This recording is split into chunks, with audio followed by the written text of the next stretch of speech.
जादुई तवा। एक गांव में बबलू अपनी माँ कुसुम के साथ रहता था।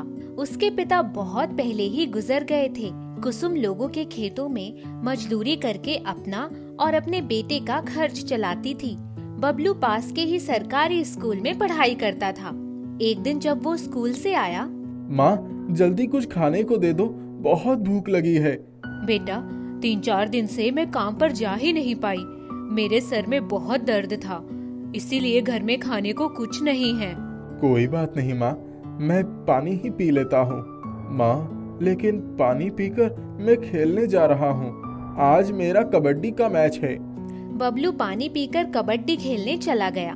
मैच जीतकर जब वो वापस आया तो रास्ते में उसे पेड़ के नीचे एक तवा दिखाई पड़ा जो काफी चमकदार था। उसने तवा उठा लिया और उसे तलवार की तरह भांजता हुआ घर आ गया। माँ देख मुझे क्या मिला। अरे ये तो बिल्कुल नया तवा है, कहाँ से ले आया? ये पेड़ के नीचे पड़ा हुआ था। चल अच्छा हुआ जो तू इसे ले आया। इसे साफ कर देती हूँ। हमारा तवा खराब हो गया था। थोड़े से चने थे, वही भिगा दिया था। उसे पीसकर उसी में रोटी बना दूंगी। माँ जल्दी से बना दे, बहुत भूख लगी है, आंतें बुलबुला रही हैं। कुसुम ने चूल्हे पर तवा रखा और कुछ सामान लाने चली गई। तब कुछ पल में वापस आई तो उसने देखा, अरे बबलू जल्दी आ बेटा, ये देख, ये तो चमत्कार हो गया। इस तवे पर ढेर सारी गर्मा गर्म रोटियां सिकी हुई रखी हैं। मैं तो सिर्फ तवा ही चढ़ा कर गई थी, कुछ ऑमलेट भी बने हुए हैं। हे, ये कैसे हुआ माँ? कहीं ये तवा जादुई तो नहीं है? हाँ बेटा, कुछ तो है। चल खाना खा ले, तू भूखा है ना? और मैं भी भूखी हूँ। दोनों ने पेट भर खाना खाया। फिर कुसुम ने तवा साफ कर दिया। सुबह उठकर जब वो हाथ मुंह धो रही थी तब उसे महसूस हुआ कि उसके सिर का दर्द भी खत्म हो गया था।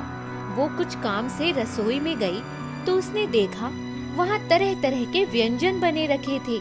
माँ कल का खाना बचा है क्या?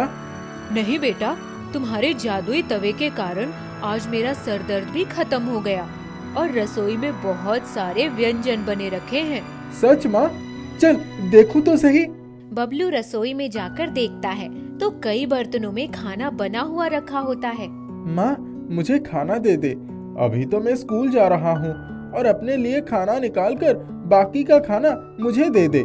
मैं अपने दोस्तों को भी खिलाऊंगा, वो लोग अक्सर मुझे कुछ न कुछ खिलाते रहते हैं। हाँ अब तुझे काम पर जाने की जरूरत नहीं है। कुसुम ने उसे खाना खिला दिया।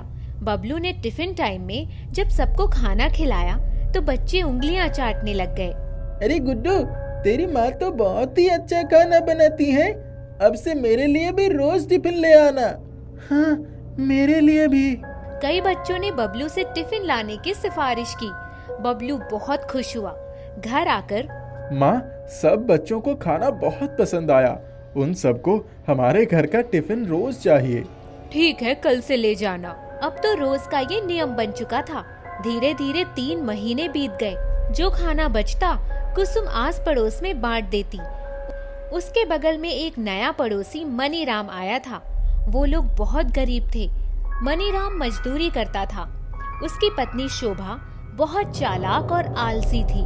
सारा घर गंदा पड़ा रहता था। बच्चे दिन रात भूख से बिलखते रहते थे। लेकिन कुसुम उनके घर भी रोज खाना पहुंचा देती थी। उससे बच्चों का बिलखना देखा नहीं जाता था। एक दिन, जीजी तुमने इतना बढ़िया बढ़िया खाना बनाया, कहाँ से सीखा है?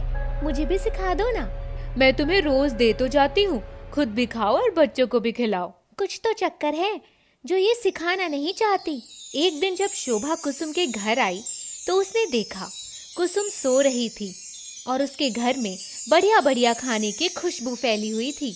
जीजी तुम रसोई में नहीं हो तो खाना कौन बना रहा है? अरे अभी तो आई रसोई से। शोभा को उसकी बातों पर विश्वास नहीं हुआ। उसी दिन बबलू घर आकर, माँ मैं सोच रहा हूँ क्यों ना हम एक दुकान खोल लें।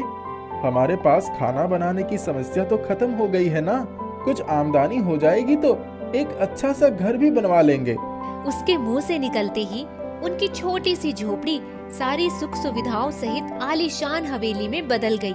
अलमारियों में तरह तरह के कपड़े, पैसे, रुपए सब आ गए। माँ मुझे लगता है कि ये जादुई तवा यही चाहता है, हम कोई काम ना करें, सिर्फ जरूरतमंद लोगों को भोजन कराएं। शोभा उसी समय उनकी आलीशान हवेली देखकर भागी हुई उनके घर आई। उसने माँ बेटे की सारी बातें सुन ली थी। वो चुपचाप रसोई ढूंढने लगी। वहाँ से तवा लेकर अपने घर आ गई। इस जादुई तवे ने अगर उनको अमीर बना दिया तो मुझे भी जरूर अमीर बनाएगा। उसने जैसे ही तवा चूल्हे पर रखा, एक भयंकर गर्जना हुई और तवा उछलकर उसके सर पर जा गिरा। उसकी आंखों के सामने अंधेरा छा गया। वो बेहोश होकर गिर पड़ी और तवा उड़कर बबलू की रसोई में जा पहुंचा। माँ, ये देख, ये तवा तो बाहर से धूमधाम कर रहा है। हैं? ये क्या जादू है? मैं तो समझ ही नहीं पा रही हूँ। तभी शोभा का 10 साल का बेटा गुड्डू रोते हुए आया। बबलू भाई, जल्दी चलो, मेरी माँ को पता नहीं क्या हो गया। बबलू और कुसुम दोनों ही उसके साथ गए तो शोभा रसोई में बेहोश पड़ी थी। माथे से खून बह रहा था। शोभा के माथे पर कुसुम ने जैसे ही हाथ रखा, वो उठकर बैठ गई और उनके पैरों पर गिर पड़ी। जीजी, मुझे माफ कर दो। मुझसे क्यों माफी मांग रही हो? जीजी, मैंने तुम्हारी और बबलू की सारी बातें सुन ली थी। मुझे जैसे ही पता चला कि तुम्हारे पास जादुई तवा है, मैं उसे चोरी से उठा लाई। उसी ने मेरा ये हाल किया है। ओह, तभी तो वो तवा बाहर से उड़कर घर में आया। अच्छा उठो, अब देखो बच्चे कितने परेशान हैं। चलकर मुंह हाथ धो लो और बच्चों को कुछ खिलाओ पिलाओ। दोनों घर आ गए। अब वो दोनों सुबह सुबह ही सबको खाना बांटने निकल जाते। उनके जीवन में बहुत सारी खुशियाँ आ गईं। उन्होंने अपना पूरा जीवन दूसरों का उपकार करने में व्यतीत कर दिया।